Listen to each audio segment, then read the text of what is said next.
In this episode of the IT Experts podcast, we're going to help you work out how to close more deals by solving more problems. Welcome to the IT Experts podcast, the only podcast to help MSPs scale to 1 million, and if already there, get to 5 and go faster. At the end of the day, isn't it all about building a business that works for you rather than you for it? I hope you enjoy the show. So good morning, good afternoon, good evening. Welcome to the IT Experts podcast. We've got a cracking show for you today, all around how to get more sales by solving problems. And we've got Mark Lambert in the house. Mark is a MSP sales strategic expert. Welcome to the show, Mark. How you doing, Ian? Nice to be here.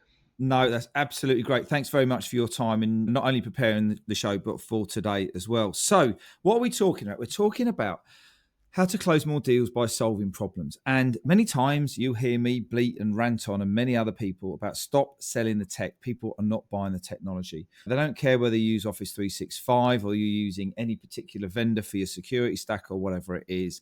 They want the business outcomes. And today, Mark is going to help us to put a bit of a framework around how do we actually do that? How do we remove the ability to talk technically when you're talking to a prospect, why you need to talk non-technically, and all of that great stuff. So we've got a real bumper of a show for you today. So Mark, before we get cracking, just give us a bit of a headlines. Who are you, what do you do, and who do you help? Yeah, sure. So, Mark Lambert, been in business for 12 months now. I help people to grow their MSPs. I've always been in technology, absolutely love the scene, love the fact that it's ever evolving.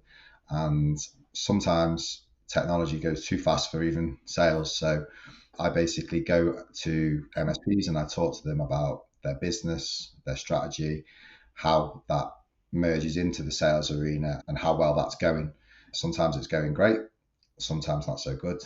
And just all about helping people to expand their businesses. Fantastic. And congratulations, you've just won a local business award, haven't you? Yeah, really excited. Just on Wednesday, actually. It was Startup of the Year for the Burton Chamber of Commerce. It's flying around right now.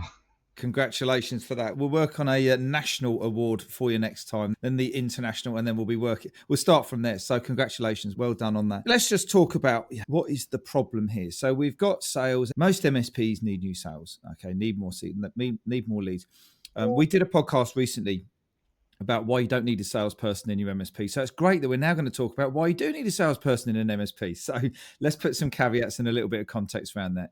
That podcast was all around MSPs under £1 million and the fact that you don't need to have to go out and worry about getting salespeople in and hiring salespeople, training salespeople, because you should have enough low-hanging fruit and opportunity to improve relationship and revenue and turnover within your existing account base.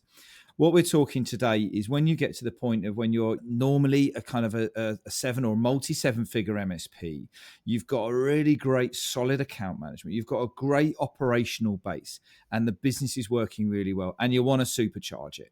And the way to supercharge it is getting out there, get your shoe leather on, get out there from a sales point of view. And that's what Mark's going to run through today. But this is where some of the dangers that we see, Mark, isn't it, with sales in MSPs, is that if you're not careful and you hire the wrong salesperson, they're going to be very driven on just selling, when this is actually a really personal relationship, isn't it, with the know and trust. Give us a little bit of context and what you feel around when is it the right time for an MSP to think about a salesperson in your view, or at least a solid sales strategy? Yeah, sure. To build on what you said, really, in that sort of 0 to 1 million phase, it's about having the retention within your existing clients. It's about building trust within those existing clients. And it's all about making sure that those clients are serviced well enough to grow. And people do put that sort of pressure on themselves when they get to that 7 figures. And in my experience, nothing really changes, to be honest with you. You've just got to think a little bit further ahead rather than doing your quarterly business reviews and going and having a cup of coffee and a packet of biscuits with your existing clients.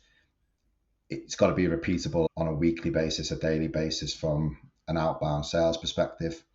And that doesn't mean that you're sitting there cold calling everyone to the cows come home. It means that you're building the same trustworthy relationships with new people. You've got that trust in your existing base, and you should have the confidence of that to take that forward and to speak to people about their business challenges. Because sales, like you say, can be a dirty word. In modern day, it's about building trust, it's about building relationships, and it's about building the foundations for to overcome their business challenges, because every organization out there has got a challenge in some way, shape or form.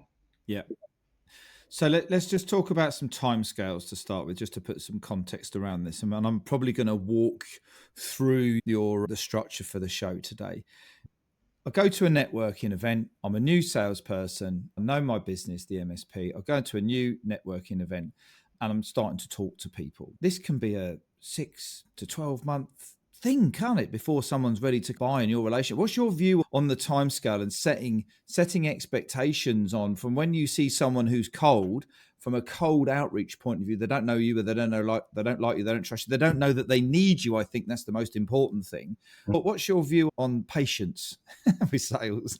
Well, networking is probably the longest game that I've ever played in my life. I don't think that anything's really happened with the networking, even in the last 12 months, from a coaching and consultancy point of view.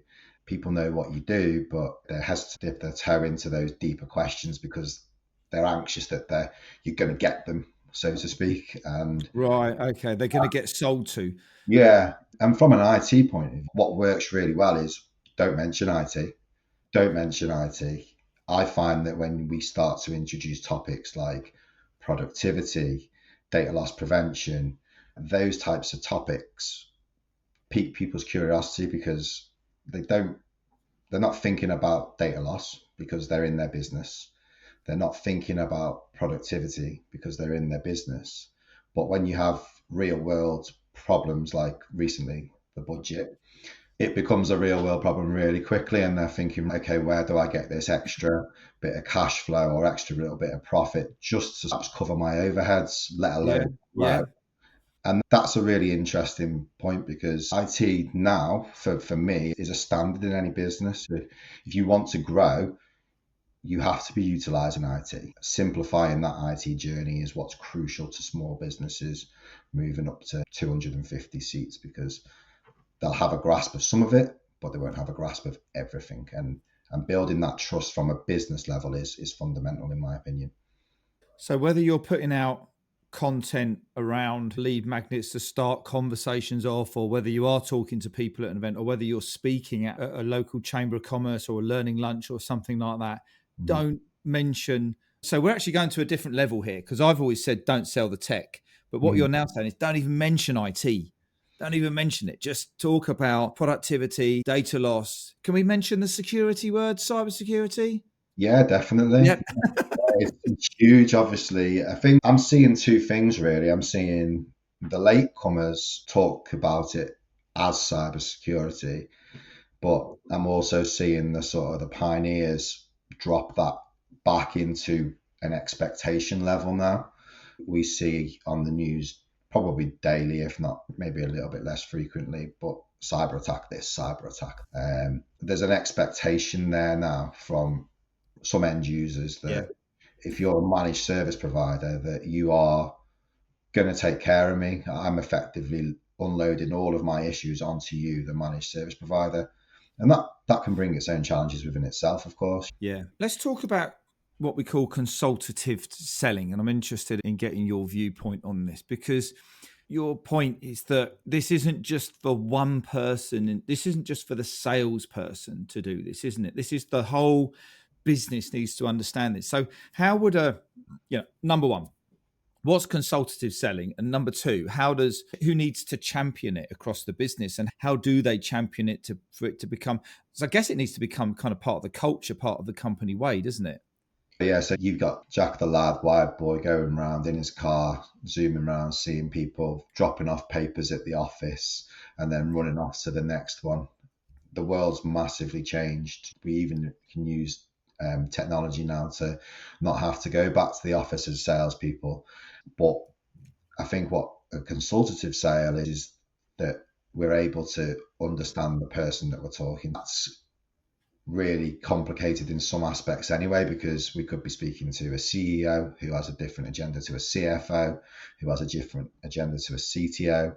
We could be speaking to influencers, managers, and not actually getting to where we need to be within the hierarchy.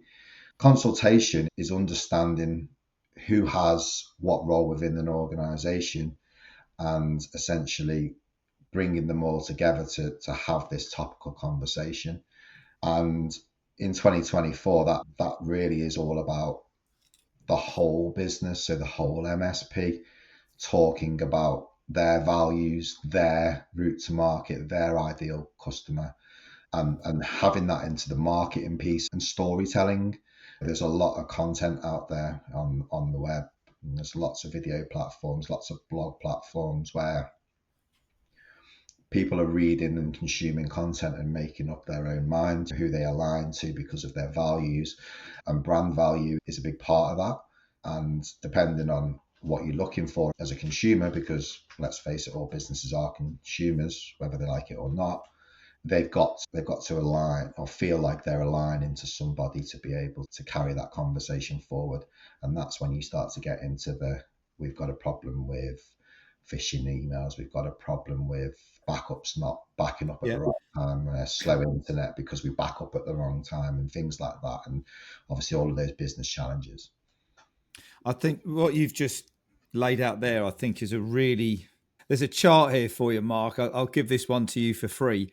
What you've just explained or what I've just heard is that not only do we have multiple levels in the MSP on senior, middle management, lower management, help desk, on the conversations that they're going to have, but if they can then map them to a prospect or their existing clients or their prospect, depending on where they are on that scale, then there's this who wants what and who wants what and who needs what from the business that then gives a different level of language. So normally we're going to talk a little bit about the process about consultative selling and how that goes. There's obviously the first bit, there's a little bit about discovery on who we are, what we do. And you've mentioned the V word 3 times this morning before me, which is incredible because I bleat on about it all the time. But you're talking about brand values, who are you? How are we going to behave? When we work together, what's it going to be like? Is it going to be fun? Is it going to be trustworthy? And all of that sort of thing. And it's lovely to hear you say that because we truly believe as well that that's so important. So I'm going to make the wild assumption, this needs to be led from the top. So it's either from the owner or the senior leadership team, and they need to behave in such a way across the business to develop this consultative selling. Once they know they need to do it and that this is the way of the storytelling and all these other things you've just mentioned, how do they build that into a process? What does the process of that look like? Because as we said at the beginning, it's not just about bringing in one guy in a Ford Escort, I'm going to show my age and go out and do some selling. This is everybody's job. So how does that now work within the MSP? I think that if you look at your technical people, they need to embrace it. You've got a service desk of however many people that may be, and they're looking at tickets, they're looking at constant client interaction. That's a real good resource of knowledge. It's important that the business embraces that. It's important that the business is able to take what they say and put that into either a brainstorm or some sort of roadmap, or talk about it at that senior level to get some real world feedback as to where the problems are and where they can potentially talk about that and educate to attract new users. I think that's great. And we always say one of the hardest things in marketing and sales is getting content. But one of the easiest things for an MSP is Friday lunchtime, go and get some pizzas, sit down with help desk and go, guys, what's gone wrong this week? How did that make them feel? What was the impact on that business? And record all of this information, because that is your business problems. That's the business issues that they've had that you've solved, but they don't know that they've solved it, and just keep asking and digging the questions in there. So I think that technical knowledge is absolutely critical for them, which is a great point. So we're mixing a little bit of the account management and the new sales here, because we've got an opportunity here within the QBRs and TBRs to make sure that we're doing that as well. But if we're going out to a cold lead, or I'm going to say an unknown lead rather than a cold lead, actually, no, let's just dig into that one for a minute. What's your opinion and view on cold outreach, cold calling, cold literally going out to people. Does that still work these days? Is it still a numbers game, or do we need to get a bit warmer with the leads before we start approaching people? My personal approach is more of a personal approach as a sort of third party within an organisations that I'm working with. I have to have that personal touch, almost a trust before I've even met them. But there is definitely a place for cold outreach, because before that warm intro or that referral or whatever it may be, you've got to have built some value somewhere. Yes. Yeah. And by doing that, it's about what that cold outreach looks like. Gone are the days of yellow pages, A to Z. Hello, my name's Mark. I'm calling from XYZ company. I'm here to sell you IT. It needs to be a little bit more defined. It could be, hello, it's Mark. I'm calling from company XYZ. I was looking to speak to the person about your data loss prevention. Or it could be, did you know that on your website that you've got a contact form that enables you to be phished because it's not compliant? And that, not scaremongering, but that informational led opening will at least get to the point where someone will talk back to you. And it's not an exact science. I think that people will just ignore you because that's the numbers game that you refer to. We're talking about service clients here that are spending a significant amount of money on a per month basis. A managed service provider is not it shouldn't be, I should say, a high and wide scattergun approach of let's just get people through the door, because if you're onboarding, that's no good for your service desk. If you've got different tech stacks, if you've got different people with different requirements from different industries, it's diluting your technical ability, it's diluting your in-house ability to become streamlined. And that would be contradictive to the consultative sale and being able to actually turn around to people and say, we can manage your IT in a streamlined fact, we can increase your productivity, and so on and so forth. So what we're saying is that you always need to start at cold because they don't know you. But go from cold. You're going to like this one, mate. Go from cold, but not cringy. So tailor the approach, personalize it, find something on their website, not to scare them, but to add value to them, so that when you have a conversation with them, you can resonate with where they are, who they are, what they're doing, who they know, who they're connected with, or anything like that. Because this is just about a right fit at the right time, isn't it, at the end of the day? And that's all you're trying to establish. You are trying to sell stuff to them, but we don't sell on the first date. No, it's pipeline. It's pipeline. At the end of the day, I'd be very lucky to pick up the call this morning and someone say, come and sell me services straight today, and I'll sign up over the weekend. It's multiple conversations on multiple levels at all times that are relevant. About this morning, for example, not related to business, but someone that I do work with, speaking to them at 8:15. Managed service providers don't really have that mentality, from my experience. If that call's the right time for the person, do it. I'm not saying that we don't work round the clock, because of obviously you've got to find that work-life balance, but I think that people appreciate to be readily available and to have that conversation when they're ready. Yeah. Absolutely. What's your go-to advice or strategy if someone's got this kind of concept all lined up and they know what they need to do, but they just need to go and find some people? They need to go and find some prospects. What are you hearing's working right now? Because since the pandemic, before the pandemic, direct messaging on LinkedIn was pretty successful, to be fair. It was in a lot of industries. But now everyone's been sitting in their bedrooms over the pandemic, and they've all now decided that I'm just going to get on LinkedIn and just spam everyone. It's just ridiculous how many messages you get, and you get sold to every single day. And that's like a change in the evolution in the time, right? So what are some of the ways that are working right now to go and find those cold people and start those conversations? I think it starts with the marketing function. Your marketing function is basically your ammo, and your sales team are the ones that need to integrate to that ammo and use the gun in the right way, so to speak. Yeah. terrible analogy, but but Carry on. I get it. yeah, and I think things that are certainly working out there are not those spammy LinkedIn messages, but building a relationship, putting out there what the business offering is, why you've contacted them, why you feel there's value in a conversation, and understanding your target market. Play into those strengths, because if you've got case studies in a certain area, it will attract people. For myself, most of the time, I work from referral because I've got a case study of people that I've worked with. It will relate to their organization, and they'll have the similar challenges, but in a different context. And from a technical perspective, from a simplifying a technical perspective, also a business just wants simplicity, to simplify what they do from an IT perspective, and to not have to worry about it. It's worry free, it's stress free.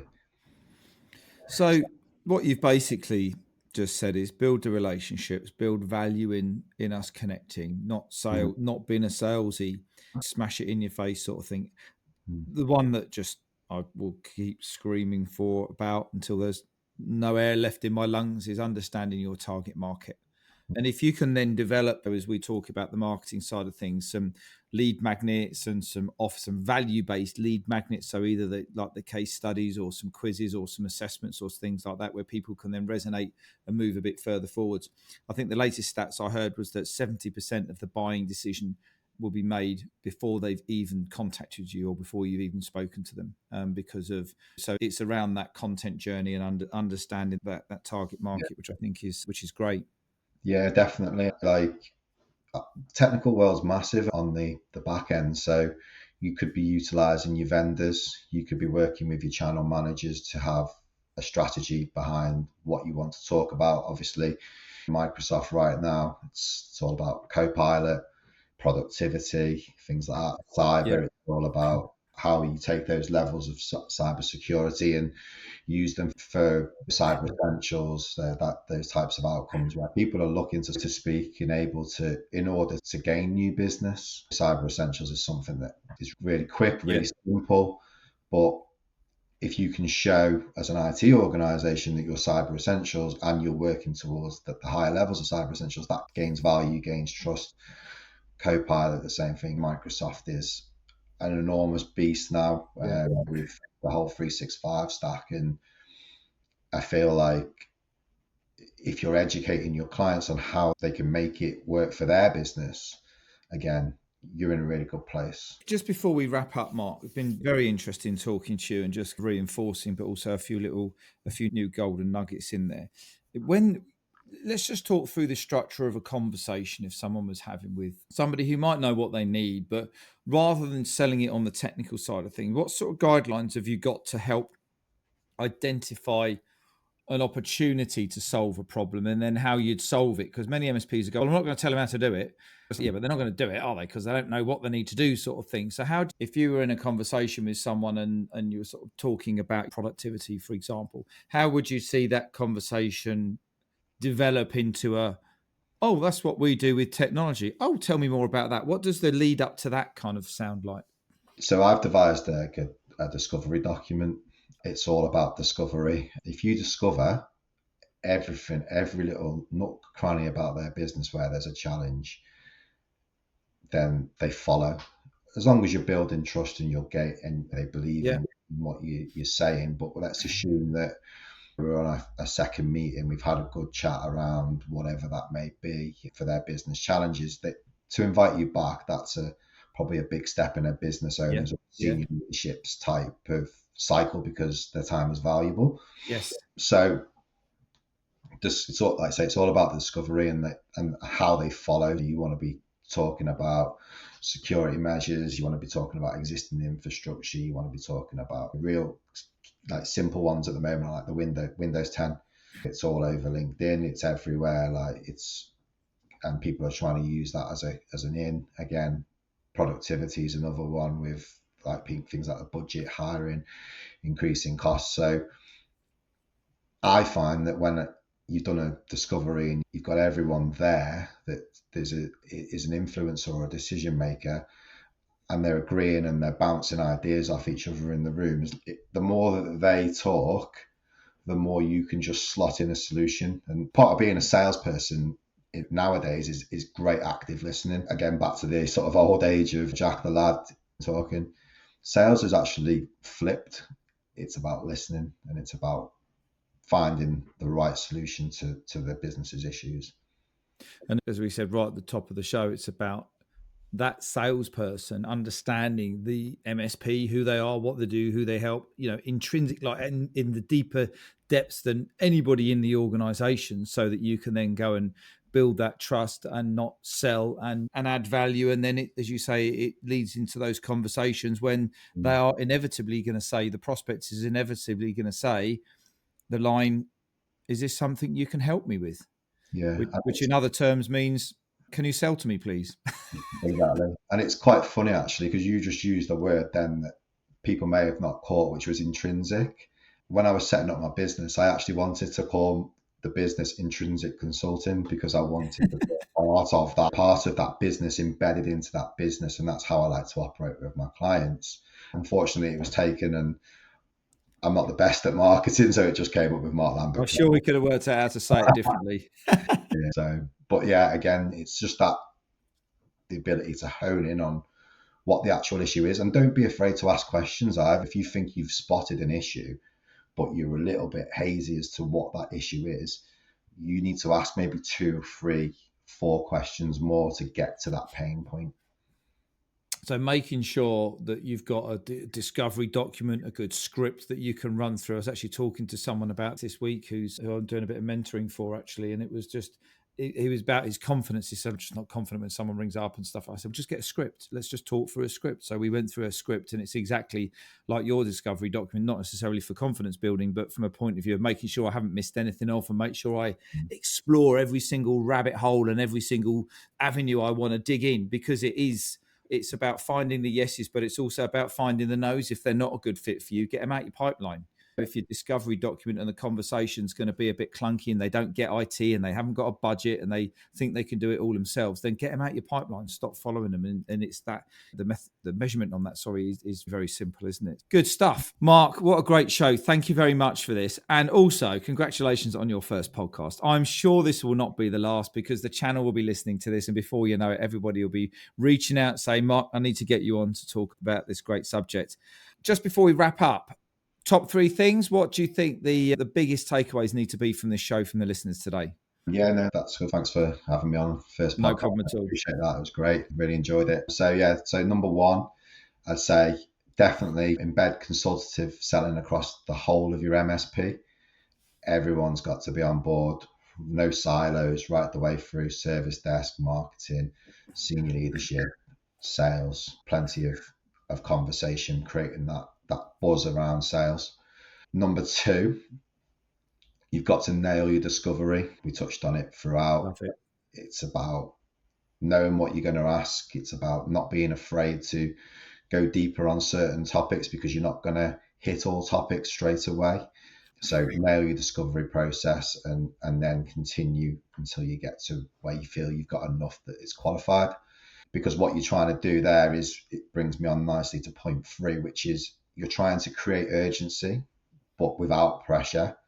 You're trying to create compelling reasons. You're trying to, relate to the owner or the decision maker's challenges. They'll want to grow.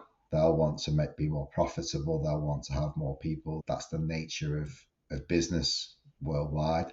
So not being that salesperson, but having the urgency and the ability to turn that, I need to be listening to the salesperson in order to get the solutions that I need in order to be successful in my business and to help my staff, and so on and so forth. Mark, once again, thanks for that. It's absolutely some massive golden nuggets. Just before we say goodbye, just let everybody know how they can get in contact with you if they want to continue the conversation. Yeah, I'm on LinkedIn. So there's a link below where you can connect with me, drop a message into my DMs, but nothing salesy. Don't sell to me.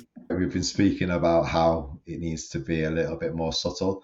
I've created a link for a free half an hour discovery call. So if anybody's Brilliant. interested in speaking to myself about furthering the conversation on today, you can also see that link below. And yeah, also there's a link to my website if you'd like to learn a little bit more about my background. Fantastic.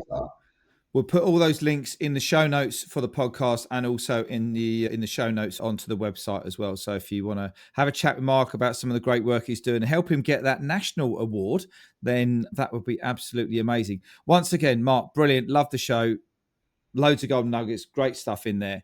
Good luck with you and the business, not only for the rest of this year, because we're cracking towards the end of it now, but in 2025. And I look forward to catching up and connecting with you soon. All right, Mark. Cheers now.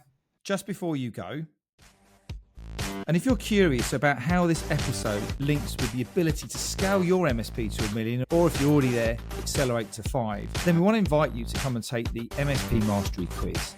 And in just 3 minutes, you're going to get a 360-degree scan of your business where you can identify the 1 or 2 tactics that can help you find more time, engage and align your people, and help generate more leads in your MSP. It's really simple. Just click on the link in the show notes. And if you have enjoyed this episode, we'd love to get some feedback from you by means of a rating and review on Spotify or iTunes or your podcast platform of choice. We really appreciate every single one of them.